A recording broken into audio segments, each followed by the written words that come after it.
Fala pessoal, tudo certo com vocês? Aqui quem fala com vocês é Moisés Acorce e bem, sejam muito bem-vindos a mais uma vez ao meu canal e hoje novamente a gente vai falar de MacBook.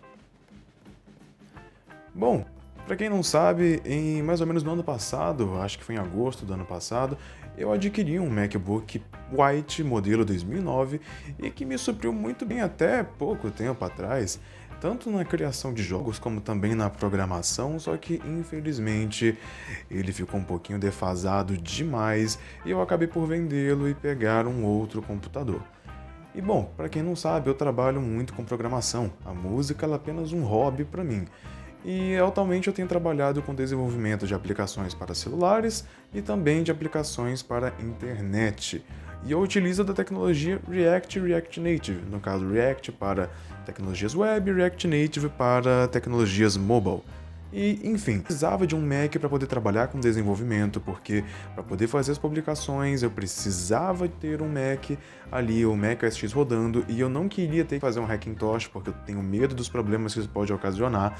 E, enfim, resolvi pegar um MacBook de verdade.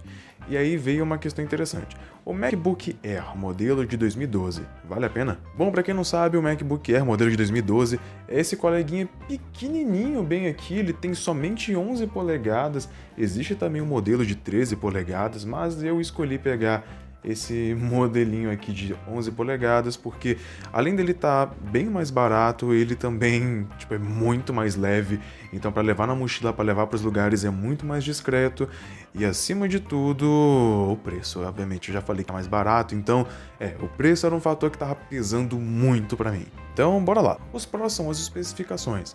Ele mesmo sendo um computador de 2012, ele ainda tem boas especificações, ele tem 4 GB de memória RAM, o que não é tanta coisa assim, mas é bom.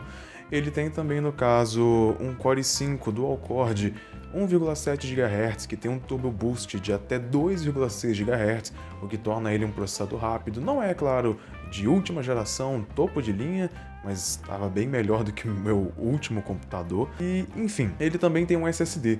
E isso faz com que ele tenha uma inicialização rápida, ele abra os programas de forma muito mais rápida. E outra coisa, ele tem saída para outro monitor.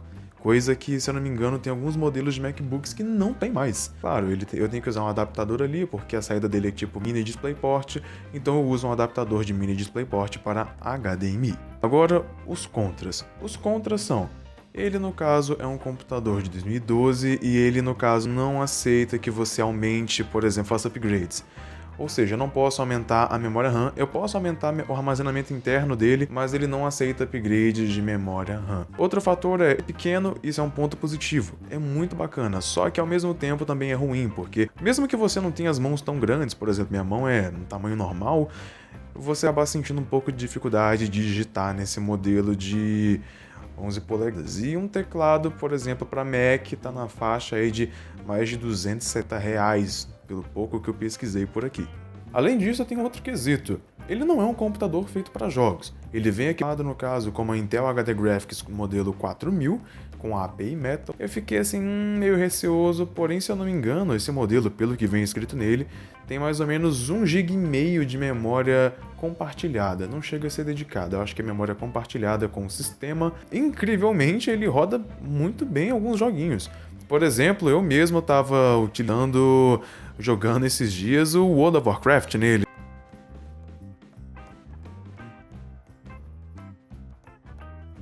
E bom, incrivelmente, ele funciona muito bem aqui para as funções, por exemplo, mais básicas. Ele abre rapidamente os navegadores, por exemplo, acessa rapidamente o YouTube. Você pode ver que eu estou utilizando ele aqui com 2 monitores, o que é bem bacana. Eu posso transitar entre um e outro para poder, por exemplo, jogar para cá eu quero um navegador, aqui do lado eu quero outro navegador e por aí vai, coisa que deixa muito mais fácil, por exemplo, de se trabalhar. E eu particularmente eu me sinto muito mais confortável trabalhando atualmente com 2 monitores do que trabalhar utilizando somente um deles. Então, bom, vamos finalizar agora falando agora sobre esse MacBook. O primeiro ponto é, realmente vale a pena? Sim, na minha concepção, na minha humilde opinião, vale a pena. Tendo em vista que ele não é um dos Macs mais potentes, e com certeza também não é um dos mais recentes, porém ele vai te suprir muito bem em alguns quesitos.